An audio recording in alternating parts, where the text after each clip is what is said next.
Hello, welcome to Rural Classroom Live. My name is Albert Liu, and today I'm joined by three great friends, Omar Ayales, Brien, Lundin, and Mike Larson, who is from The Money Show. Guys, welcome to Rural Classroom Live. How you doing? Thanks for having me. Doing great, Albert. All Doing right, great. Good to see you guys. Yeah, I've been wanting to get this group together for a while. It's not easy, especially on short notice, but I appreciate you guys all making the time. I want to start by talking about the report that Mike and his team at The Money Show just released, because I think we're early in the year. This is the time that people are looking to reshuffle, reallocate, and I think the Money Show has done a great job of sort of bringing together a collection of writers and money managers and whatnot, putting together this great report. So, Mike, why don't you give us a little bit of information about this report? Thanks, Albert. Glad you could have me on here, especially because I get to be in this virtual room with two of the gentlemen whose picks in the 2025 report essentially were the strongest of any that were submitted. But a little bit of history for people who aren't familiar with Money Show or this report. We've been doing educational events, conferences, live and virtual events going back 45 years now. And each year at the end of a calendar year, I'll reach out to editors, to speakers, to analysts, strategists, whomever, in our roster, and ask them for their best picks for the year ahead. Usually give them two opportunities, give me a growth name, give me a more income conservative name. And then the report that we put together and release the first week of every year is designed to give people all kinds of new ideas. You know, we don't sort of narrow the scope of who we put in the report. We've got specialists in metals and mining. We've got people who are tech experts. We've got biotech people, we've got yield focused editors and so on. So it's a little bit of a hodgepodge of everything, or a smorgasbord, if you will. And the idea is give people great research from, trusted experts, then let them take those picks, read about them, and decide if they're right for their portfolio. So again, that's what we do each year. We just dropped the 2026 report, and I know you put the link if anybody wants to get it. It's completely free. Just go to that link, click on it, put in your email, download the report, and take a look yourself. We've got, in this particular report, each year it changes a little bit. We've got 68 total picks from 39 different contributors. And you look at what did best in 2025, and again, probably no surprise to your listeners, given what happened with precious metals, gold, silver, and base metals last year had performed phenomenally. So you had picks like Omar's Avino Silver and Gold Mines, which was the strongest performer of all the 25 picks. And you had Brian's Heliostar Metals pick, which was the runner-up. So congrats to those guys for the research they did and the names they shared. The gains at the end of the year were 567% and about 400% the way I track them. So again, really great. With that in mind, 26 report, like I said, it's available now. And, some of our people are still sticking with metals and mining. They think that we're in for another solid year there. And obviously, you can't argue with the action we've seen over the first couple of weeks of 26, right? But we do have, you have a mix there. There's some people that are focusing on, after some of the private credit and pullbacks we saw in things like BDCs, those sort of specialized financial companies, people see some juicy yield opportunities there and think that might be some bargain hunting that might work. So that's something that you could look into. We have some deep value names, some turnaround stories that are in the report this year. People thinking that some of these names just, are underappreciated and after getting beaten down last year are ready to make a turn. And then you have your high growth, high octane tech names. I mean, if, a few of our contributors, despite all this sort of, is it a bubble? Is it not in the AI space? A lot of these people still, believe in some of those names. They still think there's potential for more aggressive investors. So you'll find some of those as well. Again, it's a little bit of everything. Encourage you to check it out and just kind of, it's a great starting point for doing your own research. Love it, Mike. So link, I actually put the link in the chat. This is what it looks like, but go to the chat. It's easy to click on it. And we've got the two superstars here. And, these guys, especially Brien, so modest, never brags. I feel like I got to give him a platform and like practically force him to talk up his investing acumen. So let's start with Brien, runner up. A huge gain though, Brien. Tell us what you were thinking when you made that pick, and what the story was. What was the catalyst? Obviously, we had a great year in metals. That's got to be a part of it. But the companies must have been doing something right as well. Yeah. Thank you for the kind words, Albert. And the check is in the mail. That I appreciate it. But yeah,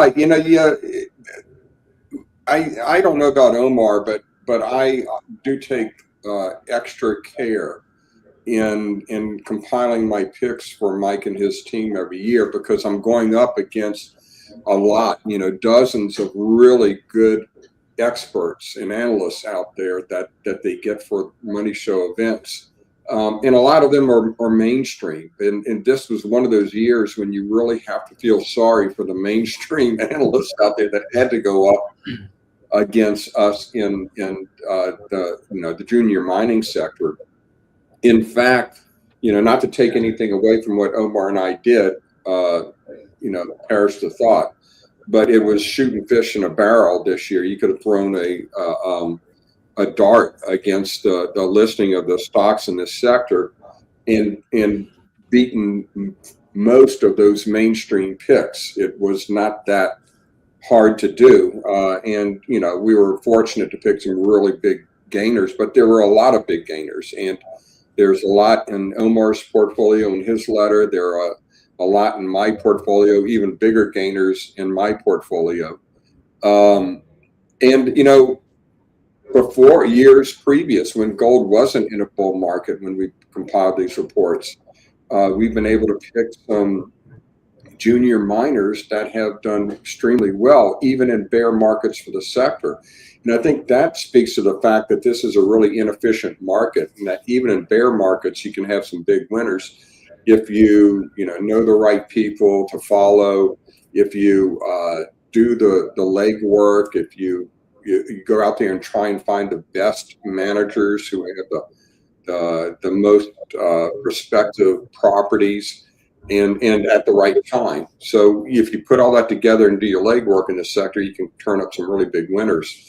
My big winner this year was Heliostar Metals, which is a rapidly growing company. I think it's got a lot of growth ahead of it. But it was pretty obvious to me, knowing what I knew in the sector and knowing what this management group was able to put together, that they were going to rapidly grow into a very significant gold producer in the middle of a really raging gold bull market. So, everything came together perfectly for that pick. All right, let's go to Omar now. You actually won the whole thing, Omar, with Avino. What did you see in Avino last year at the time that made you make it your pick? Well, like Brien was saying, of course, overall, I think it was the setup, this time last year and a little bit earlier, in 2024, say later in 2024. I think those of us who've been following the gold market saw a beautiful breakout that was telling us that there was a lot more to come. And even then in 2024, gold had a pretty decent year, and going up like 30% or something. And from my analysis, more technical, I was looking, I was seeing that this was a breakout rise, and the gold market was gonna get really hot in 2025. And in my experience and in the charts that I look, like usually when we enter in these phases of the bull market, silver tends to outperform, and not only silver, but the junior miners. I started to look into it. One of the places where I look into for junior miners is, Brien's letter. I think Brien does an amazing work at identifying, high quality assets. And, in his letter, if you're not subscribed to it, anybody who's listening, I recommend actually his letter, wholeheartedly. I think it's one of the best, especially when you're looking for the junior miners. And among the different ones that he had, and based on the criteria that I was looking for, I wanted it to be a junior miner that had development potential. I wanted it to be within the silver space. I wanted it to be already a producer, not necessarily just an explorer. I had this criteria, and Avino was at the top of a very short list. And we went with Avino, and like Brien was said, I think it was like, this 2025, there's so many companies that actually like exploded. We have others that did very well or as good as Avino, and and Avino ended up winning up for this stock pickers report. And I feel that now as we go into 2026, of course the rises have been considerable in the past year, and there's a lot of hype going into 2026, and we're in that hype a little bit with some changes. I'm sure we'll talk more about it as the segment develops. But that was basically it. I was looking for a junior mining company who's already in development stage or producing, selling, that was in the silver space mainly, and Avino Silver and Gold was just hit that mark. Okay, very good. And just a reminder to everyone, if you want to get their picks for this year, just go to that link that I put in the chat window. Guys, I want to move on to the general discussion here, maybe start with silver. I think it's really interesting that, Rick has laid out sort of a general, years ago, he laid out sort of, I guess I'll describe it as a launch sequence. Rick, when is this thing going to take off and what it's going to look like? And he says, well, you see movement in the underlying commodity, then you see movement in the majors. I'm talking about gold here. Then you see the juniors respond, and then after all that happens, then silver moves, and we just had this huge breakout in silver last year. It seems to be going according to script. Guys, I'll start with Omar. What do you see for silver, I guess, going forward from here? It's had a huge gain. It's had a huge gain, but I don't think it's over yet. I mean, I think the market could still go higher. I mean, I'm talking about precious metals, but specifically silver. And one of the reasons I think silver still has a lot to go, more than gold, even at least in this part of the cycle, is that it's because of its industrial applications. I feel that leadership in the metals after the amazing year that gold had and the precious metals had in 2025. I feel that leadership within the metals could be shifting in 2026. That doesn't mean that the bull market in gold is over. We are still heavily invested in gold. I just think that we're going to start to see maybe the industrial metals, take more of that center stage. And this is where silver really, this is why silver is so attractive, right? Because it has, the monetary, the precious metal aspect to it, the monetary aspect to it, as gold's, little sister, if you will. But it also has a huge industrial application, and it seems like every day more and more. And I feel that where we are right now, and this shift towards industrials, I think is what ends up pushing silver even higher. If we see the price of silver, and this might be already, people talk about this, but the relationship between silver and gold, I think, is very telling. Right now, I think it sits something around 55 ounces of silver per ounce of gold or something like that. It had come down from maybe a year and a half ago from 100 to whatever it is now. And if we even adjust towards the values last seen in the previous secular bull market that ended in 2011, 2012, we could still see silver rise above $130 with gold staying pretty much within current range. So if gold rises even further, which a lot of people think, they could, I think silver could even rise even higher. So I definitely do think that there's a lot more upside for silver. Just the demand dynamics are just there for it, on top of everything else regarding, what drives the precious metals complex. All right, I'm going to go in a sec to Brien, but after all those compliments, I'm going to leave a little time for your head to come down to earth, Brien, and go with Mike now. Let's talk about where the fuel can come from to fuel further demand for silver. At the Money Show, I've been participated for a couple of years now, and I've just seen steady increase in interest. You serve a generalist audience, and as you mentioned in the report, ideas come from everywhere, so they're looking at ideas across the spectrum. Yet I've noticed that a growing interest in gold and silver over the last 3 years, and what happened last year I think should only fuel that. What are you seeing? Yeah, I mean, I'm not a sector specialist who really, gets deep in the weeds of individual miners and so on, like Omar and Brien do. I am a generalist. I remember actually when my paths first crossed with Brien, and we started talking about his conference in New Orleans, and I was honored to get invited to speak there. I said, "Are you sure?" I'm not a gold bug. There's times that when I like the metal, there's times when I don't like the metal, there's times when I don't really care what's going on in metals because I think there's more interesting opportunities elsewhere. But I've really been, for big macro reasons, bullish on the metal sector since the second half of 2018, give or take. And for a while there, it was kind of like waiting for Godot when we had the first run, and then we had the very long period of consolidation where not much was happening. And obviously, more recently last year, things took off again. In my perspective, really, I look at sort of the monetary system globally, and you've got everybody on this sort of debasement trade. And again, we talk about the U.S., of course, a lot, and what's happening here. But it's not just a U.S.-based phenomenon; it's happening elsewhere. You've got fiscal stimulus, borrow and spend policies that are popular, again, not just in the U.S., but kind of around the globe in many countries at this point. You have geopolitical concerns and all the stuff that happened after Russia invaded Ukraine. That's given more official buying of gold for reserve functions and so on.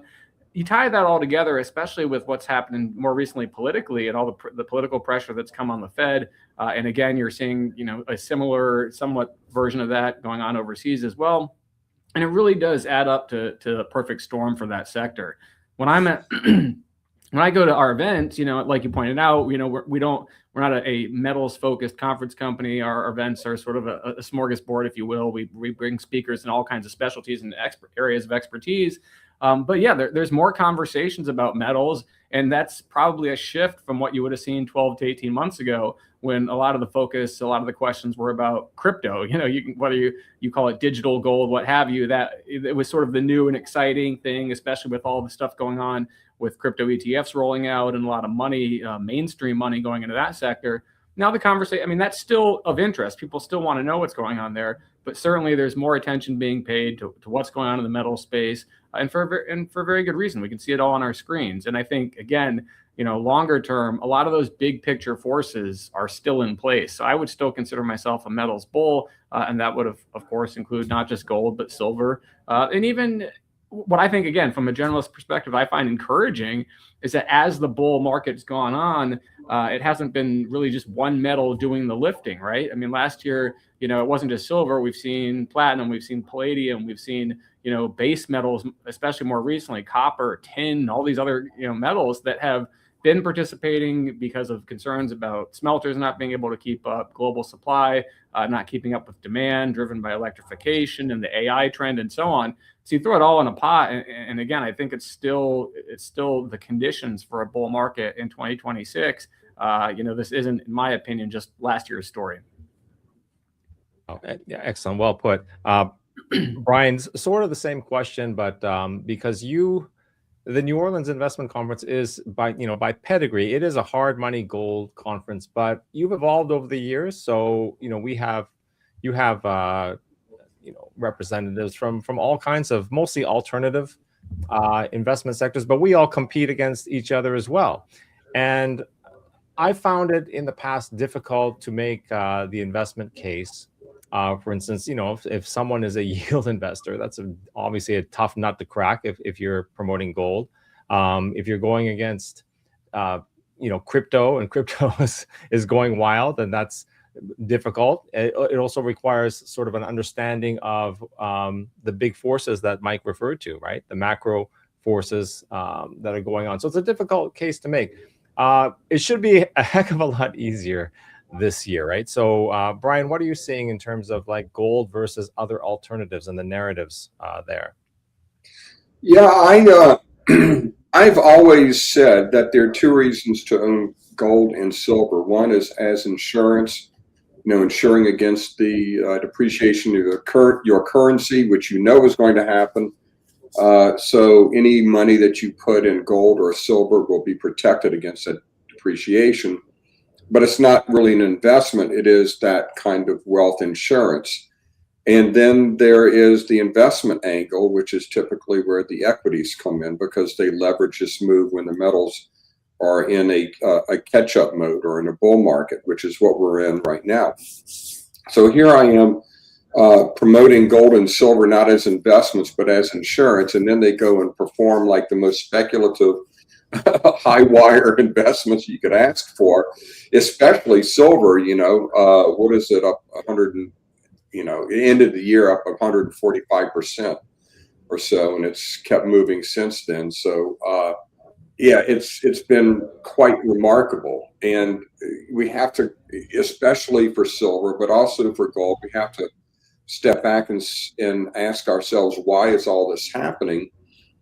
Gold, it's fairly obvious. It's become, or it's evolved from the tinfoil asset to the TINA asset. There is no alternative. The central banks are buying it because they are protecting themselves against dollar hegemony and I think to a large degree the appreciation of currencies that they see ahead. So they are buying it steadily and even rhetorically hand over fist because they are replacing the dollar with gold as their official reserves. Now, silver is a special case. It always is to some degree, but it is now in a situation where its industrial demand component is not acting like a cudgel to beat it over the head with, but actually is an advantage for silver, in that this is really the first time in history where industry, which has a lot of indispensable, crucial usages for silver, industry is having to bid against investment demand for physical supplies.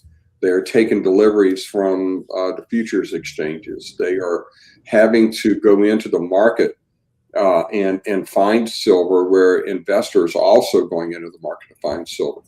Even in the 1970s, when photography was such a big demand source for silver, the photography silver was largely recycled, so it wasn't quite as extreme. This is unique. We have not seen this before, and so the outperformance of silver that we expected to happen eventually is happening to a greater degree than we have predicted. All this said is that the supply constraints, the very specific supply constraints, the short squeeze kind of a thing that's happening in silver right now, it's going to abate at some point to some degree. And this price move that we have is going to exhaust itself. I don't know when that's going to happen, but neither do I promote really selling silver because I don't think it should be a speculative investment anyway. I think the silver miners are the speculative end of that, or the investment end of that, and I think they still represent tremendous value and tremendous upside. Yeah, and I think that the fact that we had this last year, just talk about the metals, doesn't contradict your narrative of metals as insurance. Insurance pays all at once, right? It's a windfall. Traditional insurance doesn't pay until the event triggers it, and we've just gotten to a point, I think, now where the threshold has been exceeded, and this insurance is starting to pay. Omar, do you agree? Do you disagree? You left a couple times during Brien's little talk there. Is it because you disagree with something he's saying? Okay, so yeah, I'm sorry, I did miss a little bit there regarding what to expect in 2026. No, I was just joking because you dropped off right when Brien was talking. So, but I want to reframe the discussion now to sort of like what's going on in the headlines. And there's a lot going on in the headlines. It's hard to interpret, but if let's assume that the macro factors are in place for continued bull run in the metals and miners, and I think Brien, you've talked extensively at your conference and other places about why, if you look at economic considerations, the budget and whatnot, that these forces are firmly in place. So let's just go with that as an assumption. Are you seeing anything in the headlines now? Like I said, and there's a lot going on. Are you seeing anything that would derail that thesis? I'll put that out there for anyone. Go ahead, Omar. Okay, well, I'll go there. But okay, so I mean, in my view, not really. I mean, there isn't really anything that has come out with like as a strong narrative that could derail the bull market. I mean, not noticeably, at least. From as a chartist, okay, from a chart perspective, and sometimes charts like speak about the future, and like it's not so much backward looking, it's more like forward looking. We are reaching different inflection points that ultimately tell me that maybe the move has been overextended to a point, and that we might see, we might be closer to the end, at least within the cycle. And I have to be very careful as to how I frame this, because I don't want to sound bearish.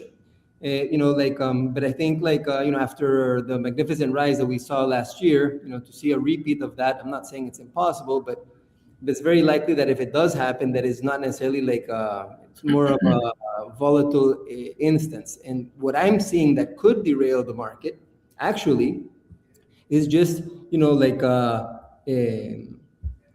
improved or economic activity. I think that, for example, and hear me out again, not because there is nothing in the news right now regarding this, but back in 2025, there was a lot of uncertainty regarding the tariffs and the Trump tariffs. I think that uncertainty, I think, is now behind us, for the most part, and there's more certainty as to how we live in a world of tariffs. For example, we're seeing, for example, big tax cuts in the U.S. that a lot of that money is going to start going into people's pockets in different ways this year. And we're starting to see a lot of incentives from the same big beautiful bill, incentives towards business and spending. So it might be that at some point we start seeing economic growth outpace basically the uncertainty that we have been living in the world, at least momentarily. I mean, this is not necessarily like a claim that this is going to be the end all, but if we were to see something like that, and we were to go to a situation where they were going to be putting the economy in front and center, we could see again the industrials continue to flourish, because we're going to need a lot of those in that type of economy. But we could see the precious metals aspect and the fear aspect maybe take a little bit into the back seat. I don't think that this would derail the precious metals bull market at all, but it could take away some of the froth that has been built based on fear. So I mean, again, not that this is something that is very obvious out there. From a chartist perspective, I see that there is a shift in leadership coming. In the stock report, in Mike's stock report for 2026, my speculative trade, is within, the copper, is within copper, a copper producer, a junior copper, an explorer. And it's, me thinking that, we are going to have a stronger push towards industrials. And again, not necessarily just industrials, but also energy, looking at maybe oil. And, it would be normal if we see those sectors start to outperform the broader market, for some of the money that has gone into precious metals, to basically leave that and go into these other areas that are more bombed out, that haven't had, the spectacular runs that gold has had or the silver has had, and that remain ultimately very devalued or very cheap, especially compared to, say, gold and silver. Brien, I got a question for you about one thing that I read, and that has to do with Jerome Powell. This criminal investigation. I mean, they have not been friendly. That is the president and the Fed chair for some time now, and they've exchanged insults, I think. But this is more serious, and so you see this investigation launched. I also see that central bankers from around the world have sort of rallied around Powell and lent their support publicly. So this is very interesting, right? Because this is not just a pledge to not reappoint him or a threat to remove him. This is actually a criminal investigation. It seems like this is a warning to the next guy, and maybe to all central bankers that you know central bank independence is pretty much, to the extent that it even existed at all, is now over. Because if you get on the bad side of the president, you could go to jail. That's bad for a lot of reasons, but you could see that being sort of a force behind gold, pushing it even higher. What are your thoughts on the action that's been taken and the consequences for our markets? Yeah, it's interesting. It seems like only Donald Trump's Justice Department is able to put me on the side of central bankers, which is quite an achievement. I mean, I never would have thought, I have a natural aversion to central bankers. I think the idea that a dozen or so credentialed economists sitting around a table can set the proper price of money better than millions of independent actors in the marketplace is the very height of hubris. But it actually does seem in this case that even Donald Trump was surprised at the move, and that it was done by some toadies in the Justice Department trying to curry favor with the Donald. But yeah, it did have an effect. I don't think anything's going to come of it. But yeah, central bank independence. What the interesting thing is that under Powell, there's actually been central bank antagonism toward the president, and the president's pressure on him to cut rates has made him even more resistant to cut rates. But that's going to end. If you look at, in all of my presentations, I have a chart of gold showing when it started to really move in late summer, and the starting gun was fired on August 22nd when Powell made his Jackson Hole speech, and essentially conceded at least one rate cut at the September meeting. And then the market projected that forward. We got some disappointing jobs data, and the market priced in one or two more cuts under the Powell regime. Then it looked on the Powell regime, then looked ahead toward Trump's person coming in May, and realizing that this was really the start of a multi-year rate cutting cycle, and gold reacted. Gold was the way to play it, and has been the way to play it. And of course, central banks keep buying, et cetera, et cetera. So there's just been, splashes of gasoline thrown on the already raging fire here and there along the way. Yeah, we are in a rate cutting cycle. The Fed and other central banks will continue to cut. It's interesting that even before Powell made his initial cut, we had already had across the world as many central bank rate cuts as we had in post-COVID. So, we are already in a rate cutting environment globally, and now the U.S. has kind of joined the parade. It's going to go on for a couple of years. It's going to be more wind in the sails of metals. And what's important that I think some people are starting to get, but gold and silver especially have made the headlines and grabbed the spotlight. But there is a broad commodity super cycle underway. You look at new highs, you look at tremendous moves in all of the other metals. Last week, nickel went up 9% in one day. You look at the price of tin, you look at the price of copper at $6. It really is across the board. And one of the things we've seen in previous cycles that I have witnessed firsthand is that gold moves initially.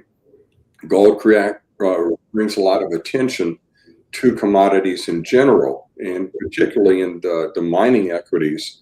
You see investors making their money in gold, then in silver, and then looking for these other associated metals. They look at copper plays, they look at rare earths, they look at uranium, they look at lithium, the battery metals, etc. And that's what we're going to see. I think this is going to be a big year for commodities in general. I think gold and silver are going to do very well. Silver, I think, is going to show some volatility in the near term. It's aiming toward $100. I was telling my readers once it cleared $50 that it was going to put crosshairs on $100 and head for it. And I think it is, and I think it will. And, my years of experience tell me that once it hits $100, it's going to oscillate around that level or drop back and then make another concerted effort over time. So I'm kind of looking at this wave having at least a near-term exhaustion once it hits that $100 mark. But broadly speaking, this is where you want to be. The commodity sector, commodity equities, it's the way to play it. Albert, you mind if I add something to what Brien said there? Please do. Yeah, go ahead. Or, pivot to another topic if you wish.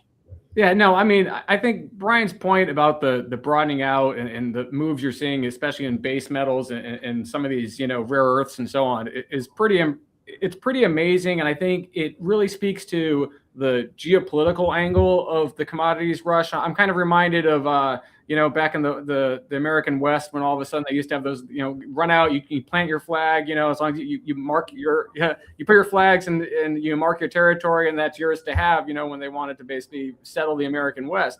You have countries that are racing out there, not just here in the US, but in China and other parts of the world, that are trying to sort of plant their flag in the space and ensure that for geopolitical and economic and military reasons, have access to resources that in the past you could kind of just, everybody could trust each other, and there might be a little bit of arguing here and there, but ultimately you could come to deals to secure that supply for what you needed. But now some of these metals and some of these commodities and materials are being used as political or weapons again. So you have a real rush from countries again that years past wouldn't have taken these kind of steps, try and secure access to these metals, secure access to these resources for military, for domestic economic use, and so on. And I think that's a real sort of new element to the story, if you will, in the last 12 months.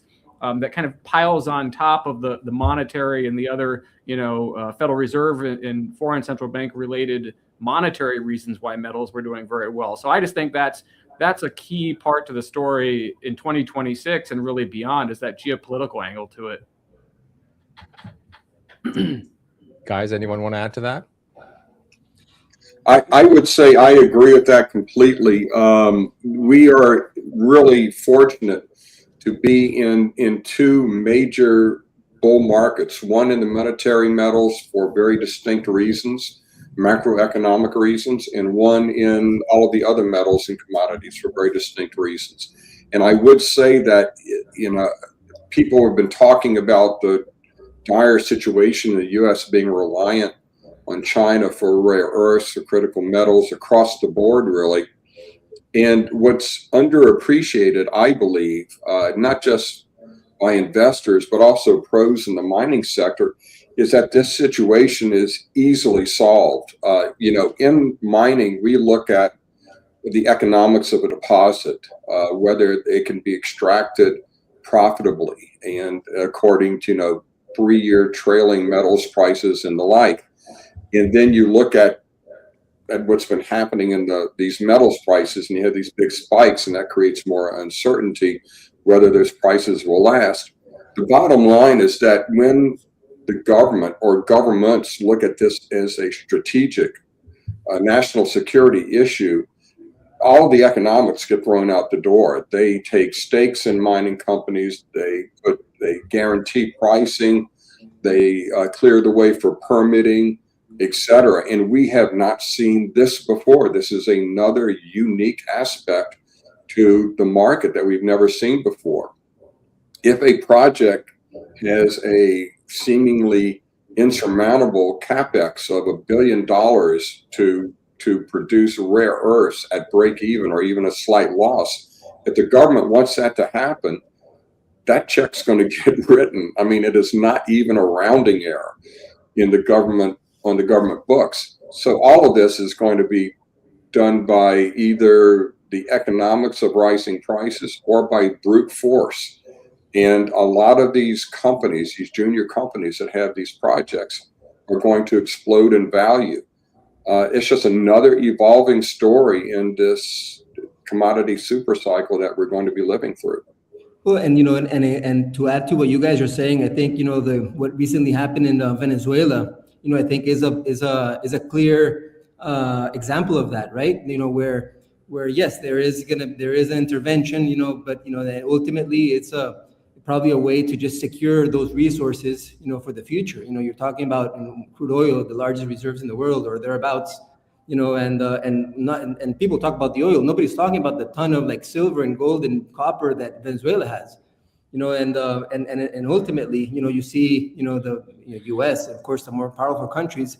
You're probably going to see this dynamic happen more and more, right? Where they are securing, their future, ultimately.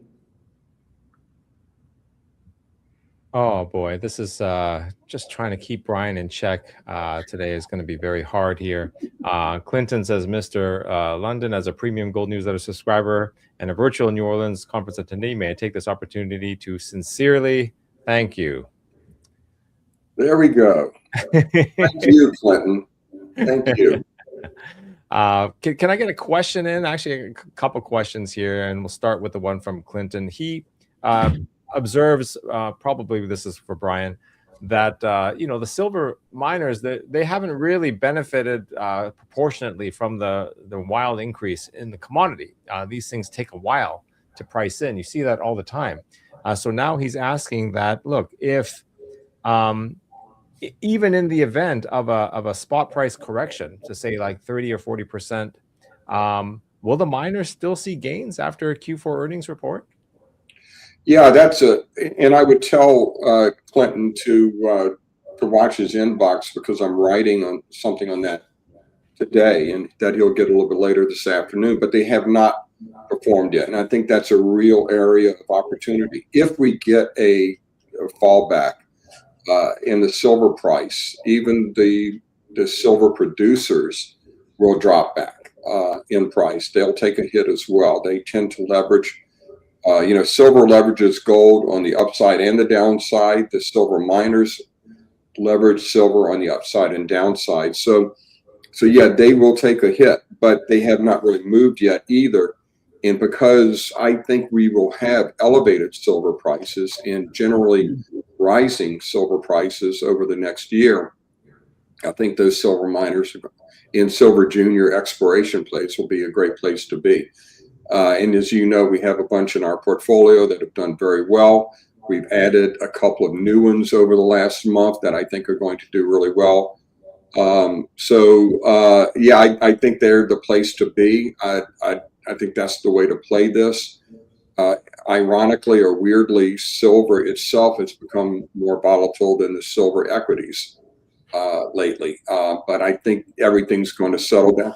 What we're seeing in silver is a phenomenon that's long in coming. It's the result of 5 years of structural supply deficits coming against rising demand and fiscal constraints in the world silver market. Some of that is going to get worked off and solved over the next month or so. But still, the underlying trends remain in place, and we are going to see silver prices perform very well, I believe, this year. So yeah, I like the silver miners. I like the junior silver equities. Continue to. Yeah. Okay. Question in from Martin, and good question because you mentioned, Brien, I think it was you or Omar, that basically we're in a global scramble for critical minerals, energy, and whatnot. And so it makes sense that you would see surges in demand coming from all corners of the earth. Martin asks, what do you think about the theory that the price-setting power of silver now has shifted from LBMA and COMEX towards the Shanghai Gold Exchange? Do you agree with this theory, and what's the macro consequence of this? Well, considering that the price of silver in Shanghai right now is a little bit over $100, about $10 more than the price on COMEX or at spot, I would agree with that.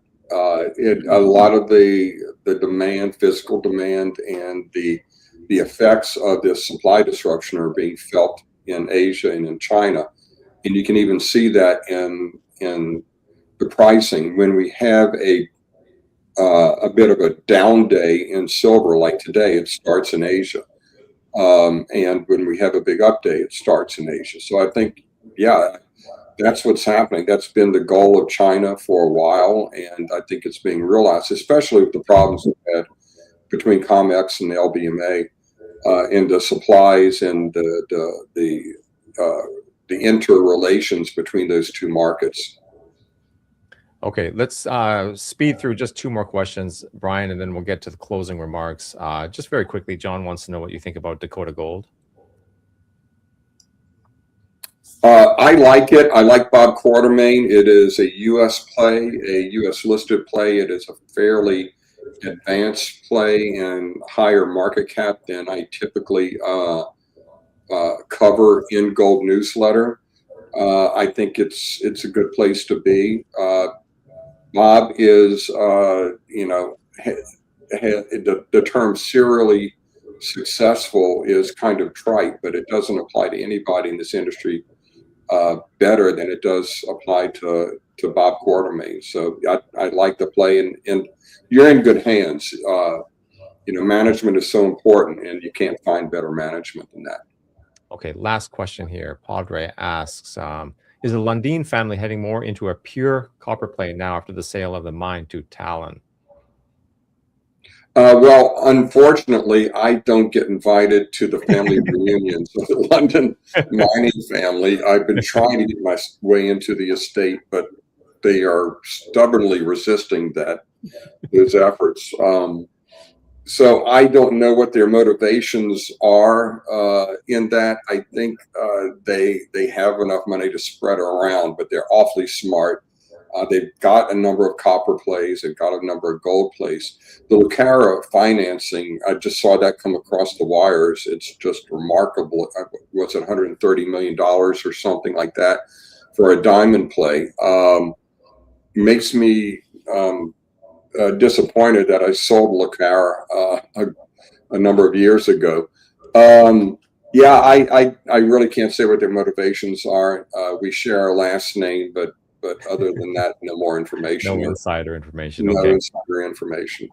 So we got to start wrapping this up. But Brien, tell people where they can find Gold Newsletter. Goldnewsletter.com. Very simply, goldnewsletter.com. I think it's the best, or certainly there's no better bargain in the junior mining sector than the newsletter. And everybody's got a great track record who covers this sector right now. I think we are as good as anyone, and fairly priced. And I've got new recommendations coming out next month, and some great insights. We cover a lot of the biggest and the best performing companies in the sector. All right. Let's go to Omar now. Omar, just want to get your closing thoughts on anything we discussed here, but also maybe some people in the audience don't know the work that you do in charts. So if you could sort of tell people about that and where they can find you. Yeah, absolutely. So goldchartsrus.net is my site, but you could also just go through omarayales.com, and it'll direct you to the site. My letter is very different from Brien's. We put together a portfolio of different positions, and we track those positions weekly and provide updates and specific buy and sell recommendations for those positions. And we track the portfolio and the performance, and so that's what we do. I agree with what everybody's saying. I think the most important story maybe that I would like, if anybody wants to say, oh, what am I gonna keep from Omar's contribution, I think is to pay attention in this broadening and change in leadership within the metals complex that I think everybody kind of agrees of the broadening at least, but absolutely is worthwhile to be diversified within the metals complex, because it's going to be an exciting ride 2026. All right, great work there, and congratulations on that pick from last year. And finally, let's go to Mike. If anyone wants to see what the picks are this year, they'd best go to the Money Show website, right? Yeah, we've got the direct link to where you can get the download of the report that's on screen. That's the top picks report for 2026. It's got 68 ideas from 39 contributors, some of them metals and mining, but obviously others in all kinds of different sectors and investor focuses, whether it's income, whether it's growth, tech, you name it. So that's one to look at. The other thing I would mention is we are going to have our next live event in February in Las Vegas. I know everybody hates Las Vegas. You never have any fun there. But if you're interested in coming out, learning from some of the experts in person, get ideas over 3 days. We even have a pre-show this year. That event is February 23rd to 25th at the Paris, Las Vegas. And you can go to moneyshow.com, find out information about who's speaking, what the times are, and how to register, and so on. So would love to meet some of you and talk to you about metals and the rest of the markets in person. And I know we've had you guys there, Albert and Brien, at past events, and looking forward to doing that again down the road. All right, guys. So that's the report. Can't wait to see what the picks are for this year, and then see how this competition works out. It's shaping up to be a good year already. Anything can happen, obviously, but it'll be very interesting. So thanks to all three of you for joining us on ruleclassroom.com. Anyone, if you're watching, you're new to Rule Classroom, this is the online community for natural resource investors that I started with Rick Rule. We have interviews every week, and we have hours and hours of instruction, educational material from Rick Rule, as well as other experts, and also online events hosted at ruleclassroom.com. So please check us out. And guys, until next time, thank you, and I look forward to seeing you again. Thank you, guys. Take care.